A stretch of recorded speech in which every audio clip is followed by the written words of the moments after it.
started with exercise number 19, so make sure you're on page 102 in your textbook. Alright, step 1, we have publisher open. Step 2, open file pub19. So I'm going to do that, and it says save it as 19 flyer your initials. So I'm going to save it in the folder that I need to, 19 flyer underscore your initials. I'm going to replace the file I have. And then step 3, select the pale green text box. So I'm doing that right now. And then I need to set its transparency to 0%. So I click on Format under Drawing Tools and then click on this button right here. And then I'm going to take this and turn it all the way down to 0. Click OK. So you can see it changes it. Then I need to apply a gradient fill to that text box. So I'm going to click on Shape Fill, go down to Gradients, and it says here it needs to be pale green on the top to bright green at the bottom. So you can see in the presets, I can just select this one right here. I could change a lot more settings manually this way, but it's just easier to use the presets. Then step number 5, select the gray oval box. I'm going to need to click on it twice up here so that way the dots appear. So make sure you click on the border, not this text box. And I need to then apply Newsprint Texture to it. So I click on Shape Fill, go down to Texture, and you can see Newsprint right down here. So I'll click on that one, and it makes it look just like the illustration in the book. So that's very convenient. Make sure you pause if you need to get caught up and aren't able to stay up with how fast I'm going.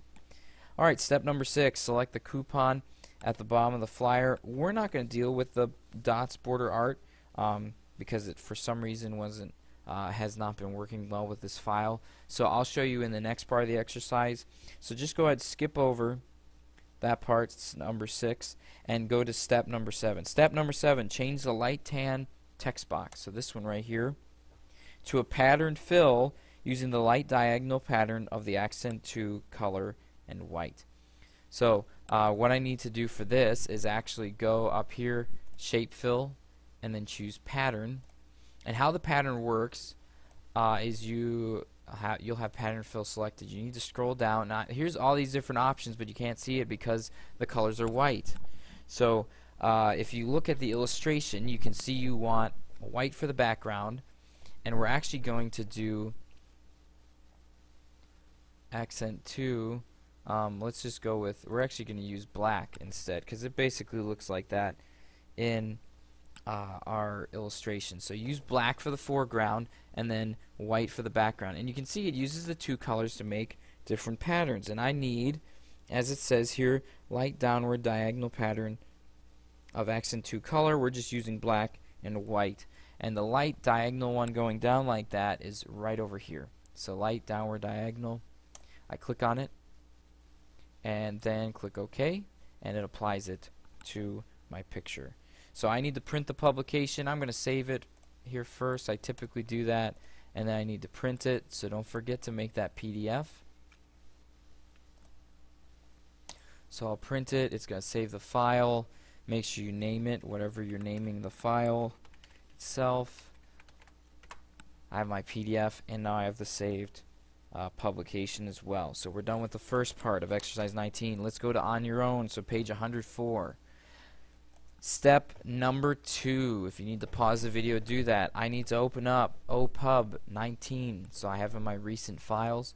I'll click on it, and I need to save it as 19 board underscore, so, and my initials. So I'll go to my folder and save it as 19 board underscore my initials. Alright, and then what you need to do here is make sure you go through each step and complete them. So apply a different fill effect for each text box.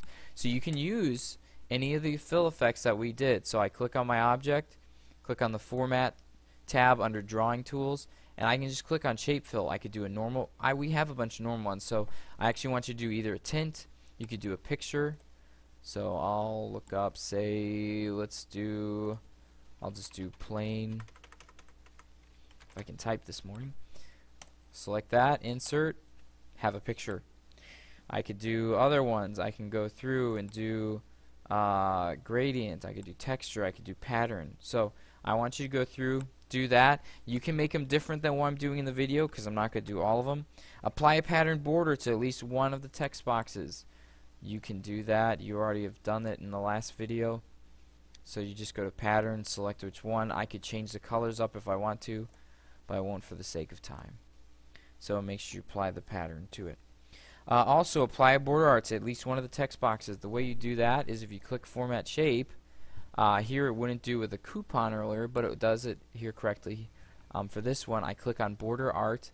So after I click on the Format Shape button, Border Art, and I can choose from the different border art. So I'm going to go with, let's go with the Christmas tree. And it can stretch pictures if it, don't stretch pictures, either one you need. And click OK. And here you can you see I have my wonderful border inside my text box. And then of course save your work to make sure you have the file and then submit it to me. So for exercise 19 you're submitting 19 flyer and then the PDF of 19 flyer, and then also you're submitting to me 19 board publication. 3 files for exercise 19. So make sure you hand those in with the flash drive.